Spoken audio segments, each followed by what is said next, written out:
Z Garmin Coach przygotowywałem się do półmaratonu we włoskiej Rawennie. Polecam ten bieg, okoliczną Bolonię i piękne Włochy. Zobaczcie chwilę, co mam na myśli.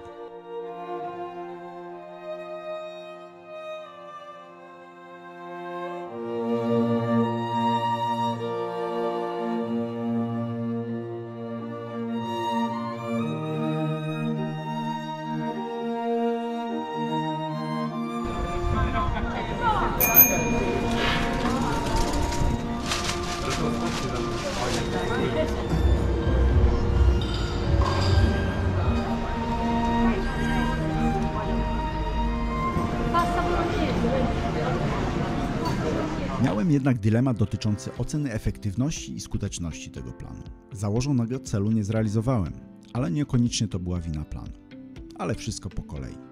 Witajcie na kanale Sportowe Testy. W tym filmie podsumuję moje spostrzeżenia dotyczące realizacji planu przygotowania do półmaratonu według Grega McMillana, jednego z 3 trenerów dostępnych w Garmin Coach. Szczegóły dotyczące uruchomienia planu zawarłem w pierwszym filmie o Garmin Coach, który dostępny jest na naszym kanale.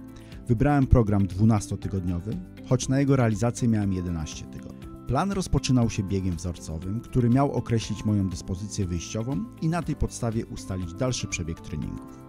Przypominam, że ustaliłem cel ukończenia półmaratonu w czasie 1 godzina i 44 minuty. Nie byłaby to moja życiówka, ale na aktualną moją dyspozycję biegową był to i tak cel dość ambitny. Ostatnie półmaratony, jakie biegłem, były raczej w okolicach godziny 50 minut. Sam bieg wzorcowy był biegiem bardzo krótkim, bo tylko 9-minutowym. Po 2-minutowej rozgrzewce miałem po prostu przez 5 minut biec z całą mocą, jaką jestem w stanie z siebie wykrzesać, a następnie 2 minuty truchtać na uspokojenie. Po tym biegu pojawiła się pierwsza prognoza czasu w półmaratonie, uwzględniająca moją aktualną dyspozycję. Było to dokładnie godzina, 57 minut i 5 sekund. Wydaje mi się dosyć dobrze oddająca moją ówczesną formę biegową. Czyli na początku planu miałem dyspozycję gorszą od zakładanego celu aż o 13 minut. Kto biega półmaratony, to wie, że to sporo. Początkowe tygodnie to były treningi, które miały podobny rozkład w tygodniu. Były to biegi spokojne o różnym czasie trwania. Wtorek 40 minut, środa i piątek 30 minut i niedziela bieg najdłuższy 80 minut. Później piątkowe biegi były biegami z krótkimi odcinkami sprintu, a środowe z szybszym tempem.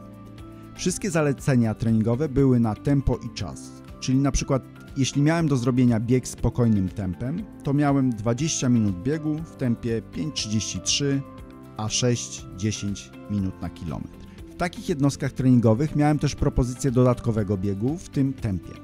Jeśli samopoczucie mi na to pozwala, na przykład mogłem zrobić dodatkowe 10 minut, a jeśli nie czułem się na siłach, mogłem to pominąć. Nie chcę tutaj szczegółowo opisywać moich jednostek treningowych, bo to plan adaptacyjny i dla każdego one będą wyglądały nieco inaczej. Moje odczucia natomiast dla moich propozycji były bardzo pozytywne. Dawno nie biegałem już 4 razy w tygodniu i trochę się obawiałem, czy ta częstotliwość będzie dla mnie ok. Okazało się, że treningi nie były mocno wymagające. W większości w spokojnym tempie, jeśli sprinty to raczej krótkie, 30 sekund, 1 minuta.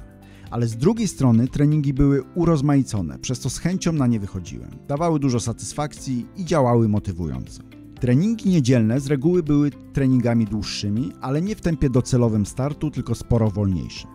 Oprócz sprintów, bodźcami do zwiększania szybkości były biegi progresywne, które składały się u mnie z odcinków o tempie poniżej 4:30 minut na kilometr. Przykładowy taki bieg składał się z 5-minutowej rozgrzewki, 20 minut biegu w tempie 5:50 minut na kilometr, a następnie 10 minut w tempie 4:25 minut na kilometr. I na koniec 5-minutowe schłodzenie. Pora na trochę podsumowań liczbowych planu, który zrealizowałem. Przez te 11 tygodni do zrealizowania miałem 44 jednostki treningowe. Głównie przez infekcję, którą miałem krótko przed startem, udało mi się zrealizować 35 jednostek treningowych, czyli 80% planu. Już samo to nie pozwala mi wyrokować, czy plan był skuteczny, czy nie. Bo jak już wspomniałem, osiągnięty wynik był poniżej założonego celu. Jeśli natomiast chodzi o kilometraż, przełożyło się to w całości na lekko ponad 300 km w całym planie, co daje średnią poniżej 30 km tygodniowo. Nie jest to oszałamiająca objętość, patrząc na przygotowania do takiego dystansu. Same prognozy czasu, a co za tym idzie efektywność treningu, po każdym tygodniu prezentowała się następująco. Jak widzicie, dopiero po 8 tygodniu prognoza spadła poniżej godziny i 50 minut i to już było dla mnie niepokojące, bo przypominam, że cel miałem ustawiony na godzinę 44 minuty. Pojawiła się wątpliwość, czy prognozy są złe, czy program nie przynosi spodziewanych efektów. Jak się okazało, porównując osiągnięty czas w zawodach do prognozy w dniu startu, była ona zaskakująco zbliżona.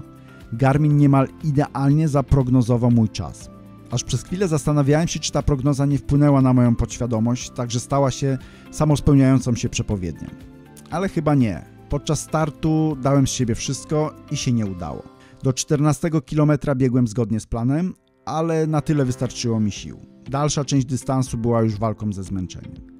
Na metę przybiegłem w czasie godzina 47 i 41 sekund, czyli prawie 4 minuty poniżej założonego celu. To sporo. Daleki jestem jednak, żeby winić za to plan. Infekcja, jaką miałem przez ostatni tydzień przed startem i finalnie zrealizowany plan w 80%, to raczej mogą być główni winowajcy wyniku poniżej oczekiwań. Dajcie znać w komentarzu, jakie są Wasze doświadczenia, jeśli trenowaliście już z Garmin Coachem. Z ciekawością poczytam, jakie macie wrażenia. Pomimo jednak nieosiągniętego celu oceniam plan bardzo pozytywnie. Jest dobrym motywatorem do regularnych treningów, które są urozmaicone i ciekawe. Jeśli nie macie pomysłu, jak biegać, jak się przygotować do zawodów, brakuje Wam motywacji do większej regularności, sprawdźcie koniecznie Garmin Coach. Czego mi w nim brakowało? Chyba tylko jednej rzeczy.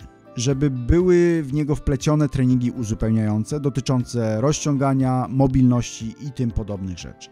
Pojawiały się artykuły w planie o tym, jak uniknąć kontuzji, jednak super byłoby, gdyby te treningi pojawiły się pośród tych biegowych z propozycją konkretnych ćwiczeń. Byłoby to idealne dla osób początkujących, ale też takich biegaczy, dla których regeneracja po biegu nie jest traktowana z należytą uwagą. Za jakiś czas pokusimy się o sprawdzenie programów treningowych innych producentów zegarków, więc jeśli chcecie być na bieżąco, zasubskrybujcie nasz kanał. Na zakończenie jeszcze jedna rzecz o spersonalizowanych treningach Garmina, o której nie wiedzieliśmy wcześniej. Jeden z naszych widzów zwrócił uwagę na fakt, że Garmin Coach to nie jest jedyna możliwość, jaką ta firma oferuje dla dopasowanych propozycji treningowych. Możemy mieć też takie, nie rozpoczynając programu, tylko poprzez utworzenie wydarzenia, czyli docelowego startu, w zakładce Trening i Planowanie w Garmin Connect. Jeśli tam wpiszemy zaplanowane zawody i uaktywnimy opcję codziennych sugestii treningowych, to przed każdym biegiem będą one dopasowywane pod kątem naszego startu. Tutaj tylko o tym wspominam, bo to już historia na oddzielny materiał.